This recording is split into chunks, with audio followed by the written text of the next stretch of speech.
She looked like she didn't belong. Worn flats, a rumpled blouse, and a violin wrapped in faded cloth.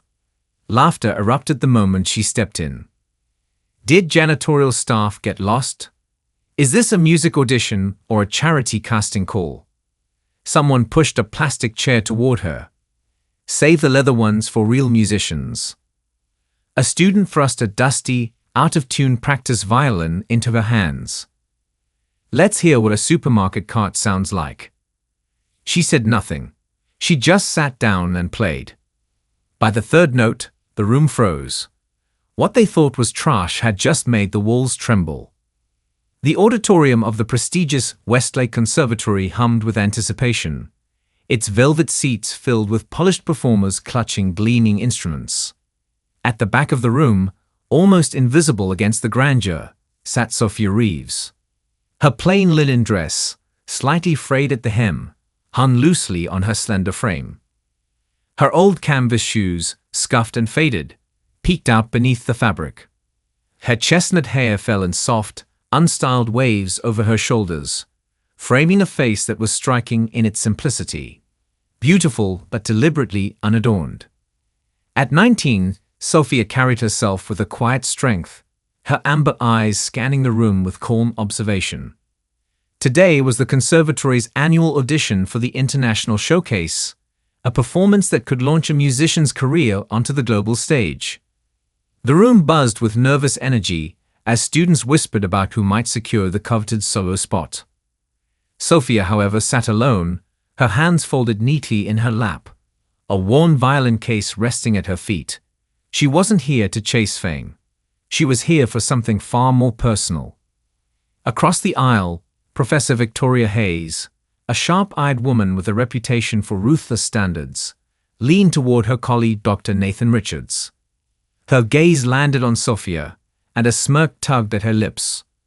"Look at that one," she murmured, nodding toward the back row.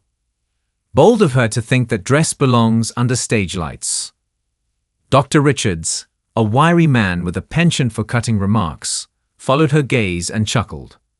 "What's next? Auditioning in a potato sack." Their laughter drew attention, and soon whispers rippled through the room. Students turned to glance at Sophia, their expressions a mix of pity and amusement. A few covered their mouths to hide their grins. Sophia's face remained composed, though her fingers tightened slightly around the handle of her violin case. She'd faced judgment before, countless times. In fact, it wasn't new, but it still stung. In the front row, Jacob Bennett, a violin prodigy with slicked back hair and a tailored blazer, caught wind of the mockery. His reputation as the conservatory's golden boy was well earned, but so was his arrogance. He leaned toward his friend Olivia Sinclair, a flutist with a sharp tongue, and smirked. "She looks like she wandered in from a thrift store," Jacob said loudly enough for those nearby to hear. "What's she even doing here?" Olivia giggled, tossing her glossy curls. "Probably lost on her way to a street performance." The room erupted in soft laughter, and Jacob's confidence swelled. He stood, brushing imaginary lint from his sleeve, and addressed the crowd with mock generosity. "To be fair," he called out, his voice dripping with sarcasm, "let's give her a chance, at least for our entertainment." The laughter grew louder, bolder. A few students clapped as if it were a performance in itself. As Sophia crossed the room to retrieve her violin case, Olivia stood abruptly, her flute glinting under the chandeliers. "Hold on," she called out, her voice sharp and theatrical. "Let's make sure everyone gets a good look at our star performer." She gestured at Sophia's dress with exaggerated pity, her lips curling into a sneer. "I mean, really, did you think this was a costume party, or do you just not own a mirror?" The room rolled with laughter, students pointing as Sophia's cheeks flushed faintly, not from shame, but from the sheer weight of their malice. Olivia sat back down, triumphant, as whispers of pathetic and embarrassing slithered through the crowd. Sophia's eyes flicked toward Jacob, but she didn't flinch. Instead, she tilted her head slightly, as if studying him. Her silence only fueled the room's cruelty. Professor Hayes raised an eyebrow and mused. Well, Bennett, since you're so charitable, why haven't you fetched her an instrument? Let's see if she can at least hold a bow correctly. Jacob grinned and strode to a storage closet at the side of the stage. He returned with a dusty, neglected violin, its varnish chipped, its strings dull and slightly rusted. The instrument was a relic, one the conservatory hadn't bothered to maintain. He thrust it towards Sophia with a theatrical bow. Your Stradivarius, my lady, he said, prompting another wave of laughter. Sophia rose gracefully, her movements deliberate. She accepted the violin without a word, her fingers brushing the worn wood with a tenderness that went unnoticed by the jeering crowd. She carried it to the stage, her step steady despite the weight of every eye in the room. The auditorium fell into a mocking hush, anticipation crackling like static. Before Sophia could reach the stage, Professor Hayes raised a hand, silencing the room with a single gesture, her eyes cold as marble fixed on Sophia's modest figure. Miss Reeves, is it? She said, her voice dripping with condescension. I must commend your courage. Most people would know better than to waste our time with such a… She paused, glancing at Sophia's shoes. Humble presentation. The word hung in the air like a slap, and a few students snickered, emboldened by her authority. Sophia met her gaze without flinching, but the professor's words cut deeper than the laughter. A deliberate reminder that she was an outsider here. Dr. Richards leaned back in his chair, folding his arms. This should be enlightening, he muttered. Olivia whispered to the girl beside her. $10 says she can't even play a scale. Sophia stood alone under the spotlight, the harsh beam highlighting the simplicity of her appearance. She adjusted the violin's pegs with practiced ease, her fingers moving with a quiet confidence that contrasted sharply with the room's disdain. The strings, though out of tune, responded to her touch, and within moments she'd coaxed them into alignment. She tested the bow, drawing it lightly across the strings, and a faint, clear note cut through the silence. As Sophia adjusted the violin's pegs, Jacob leaned forward in his seat, his voice carrying across the silent auditorium. Careful with that relic, he mocked, standing to tower over the edge of the stage. He stepped closer, his shadow falling across her, and flicked a speck of dust from his sleeve as if her presence dirtied the air. Wouldn't want you to break it, or herself, trying to impress us. A few of his friends laughed, egging him on, and he leaned in, his tone low but venomous. Why did you just quit now? Save us all the second-hand embarrassment. Sophia's fingers paused briefly on the strings, but she didn't look up, her focus a shield against his looming presence. Jacob snorted from his seat. Beginner's luck. Sophia closed her eyes for a brief moment, as if centering herself. As Sophia lifted the violin to her chin, a murmur swept through the audience, growing into a chorus of whispered taunts. She's actually going to try, one student hissed, loud enough for others to hear. Another added, bet she learned from YouTube tutorials. Someone in the back row mimicked the screeching violin, drawing stifled laughter that spread like wildfire. The sound swelled, a collective cruelty that seemed to press against Sophia from all sides, daring her to falter. Yet she stood unmoved, her posture straight, her eyes closing briefly as if to shut out their voices, not in defeat, but in defiance. Then, without preamble, she drew the bow across the strings. The first note was soft but precise, a delicate thread of sound that seemed to hover in the air. The second note followed, richer and more commanding. By the third, the room went utterly silent. She launched into Sarasate's Carmen Fantasy, a piece notorious for its technical demands and fiery passion. The music poured from her like a storm, each note crisp, each phrase alive with intensity. Her bow danced across the strings, coaxing impossible clarity from the battered instrument. Her fingers flew through intricate passages, never faltering, never rushing.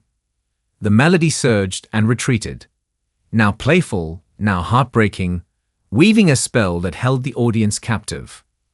Professor Hayes's smirk vanished. She sat forward, her hands gripping the arms of her chair. Dr. Richards's mouth fell open, his pen slipping from his fingers to clatter on the floor. Jacob's confident grin froze, then faded entirely. Olivia's eyes widened, her flute forgotten in her lap. Sophia played, as if the room didn't exist. Her body swayed slightly with the music, but her face remained serene, her focus absolute. The violin, despite its flaws, sang under her command, its voice raw but powerful. She navigated the piece's most treacherous runs with breathtaking precision, her phrasing imbued with a depth that spoke of years, decades, of devotion. In the wings, a young assistant professor, Emma Torres, whispered to herself, That's how Marcus Way used to play it." The final note rang out, sharp and triumphant, before fading into silence. For a moment, no one moved. Then the auditorium erupted into applause, stunned, fervent, unstoppable. Students leaped to their feet, their earlier mockery forgotten. Even those who had laughed loudest clapped now, their faces a mix of awe and shame. Sophia lowered the violin, her breath steady, her expression unchanged. She didn't bask in the applause or acknowledge the crowd's sudden adoration. She simply stood there, the dusty instrument cradled in her hands, waiting. Professor Hayes was the first to speak, her voice unsteady. "Young lady, what is your name?" "Sophia Reeves," she replied softly, her tone polite but firm. Dr. Richards stood, adjusting his glasses as if to see her more clearly. "Where did you train, Miss Reeves?" That was extraordinary. The room leaned forward, hungry for her answer. Sophia's lips curved into a small, almost wistful smile. "I was Professor Blackwood's last student," she said. "Before he passed. I just wanted his music to keep living." The auditorium fell silent again, the weight of her words settling over them like a fog. Professor Thomas Blackwood had been a legend, a reclusive genius whose performances had redefined the violin for a generation. He was notorious for refusing formal students, claiming no one was worthy of his time. Whispers had circulated for years that he'd taken on a single apprentice in his final days, but no one knew who, or if the rumor was even true. Emma Torres gasped audibly, her hand flying to her mouth. "Blackwood? You studied with Thomas Blackwood?" Sophia nodded once, her eyes distant. "He taught me for 3 years, until the end." The panelists exchanged glances, their faces pale. Professor Hayes's earlier amusement had evaporated, replaced by something akin to fear. Dr. Richards sank back into his chair, muttering, "My God." Jacob shifted uncomfortably in his seat, his hands clenched into fists. Olivia stared at the floor, her cheeks flushed with embarrassment. The room's earlier cruelty now hung like a shadow, impossible to ignore. Professor Hayes cleared her throat, struggling to regain her authority. "Miss Reeves, that was an exceptional performance. We'd like to offer you the solo position in the International Showcase. It's a rare opportunity." "Thank you," Sophia interrupted gently, "but I'd rather not take the solo." A murmur of surprise rippled through the crowd. Jacob's head snapped up, his eyes narrowing as if he couldn't comprehend her refusal. Sophia continued, her voice steady but warm.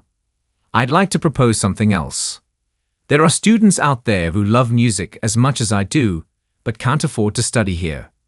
If I'm chosen for anything, I'd ask that the conservatory create a scholarship fund in Professor Blackwood's name for them." The panelists blinked, caught off guard. Dr. Richards recovered first, nodding slowly. "That's a generous request, Miss Reeves. We'll take it under serious consideration." "It's not about generosity," Sophia said, her gaze unwavering. "It's about what's right. Music shouldn't be locked behind a paywall." The room was quiet again, her words resonating with a clarity that shamed the earlier mockery. Emma Torres wiped a tear from her cheek, her expression one of quiet admiration. Professor Hayes hesitated, then nodded. "Very well, we'll discuss the scholarship immediately. But Ms. Reeves, you must understand, You've earned a place here today. Your talent is undeniable. Sophia inclined her head, a gesture of acknowledgement rather than agreement. Thank you, but I didn't come here to prove myself. I came to honor my teacher. With that, she stepped off the stage, her violin still in hand. The applause followed her, softer now, almost reverent. As she passed the front row, Jacob averted his eyes, his jaw tight. Olivia twisted her flute in her hands, unable to meet Sophia's gaze. In the days that followed, the conservatory buzzed with Sophia's performance. Students recounted the audition in hushed tones, as if afraid to disturb the memory. The panel convened an emergency meeting, and within a week, the Thomas Blackwood Scholarship Fund was announced, a full-ride program for talented musicians from underserved communities. Sophia's name was attached to the initiative, though she insisted it honor Blackwood alone. The fallout for those who had mocked her was swift and contained. Jacob Bennett was suspended for a semester, his misconduct deemed a violation of the conservatory's code of conduct. The day after the audition, the conservatory's main hall was packed for an emergency assembly. Jacob Bennett stood before the faculty, his usual swagger gone, replaced by a flush of humiliation. Professor Hayes, her face grim, announced his suspension to the silent crowd. "Your actions disgrace this institution," she said, her voice cutting through the air. "You mocked a peer whose talent surpasses your own. And for that, you'll spend a semester reflecting, off campus." Jacob's eyes darted to the floor, the weight of every gaze crushing his pride. Whispers followed him as he left.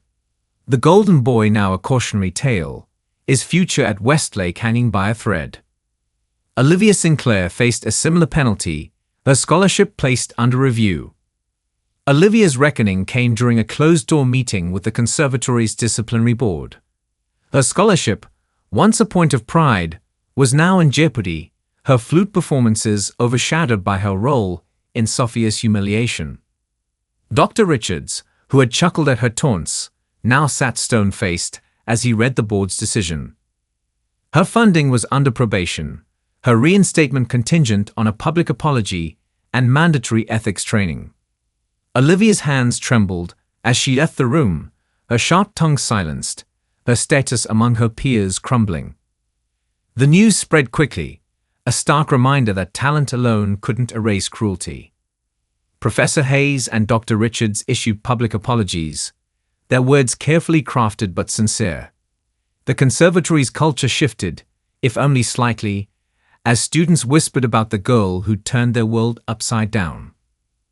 Sophia, meanwhile, continued her studies quietly. She attended classes, practiced in empty rehearsal rooms, and declined every interview request that came her way. When asked why she'd refused the solo, she'd only say, "The music matters more than the stage." One evening, as she left the conservatory, a younger student, a timid pianist named Maya, approached her. "Sophia," she said hesitantly, "I was there at the audition. I didn't laugh, but I didn't stop them either. I'm sorry." Sophia smiled, her eyes kind. "You're here now. That's what counts." Maya clutched her sheet music, emboldened. "What you did, it changed things. People are talking about the scholarship, about Blackwood, about you." "I didn't do it for me," Sophia said, adjusting the strap of her violin case. "I did it for him, and for anyone who's ever been told they don't belong."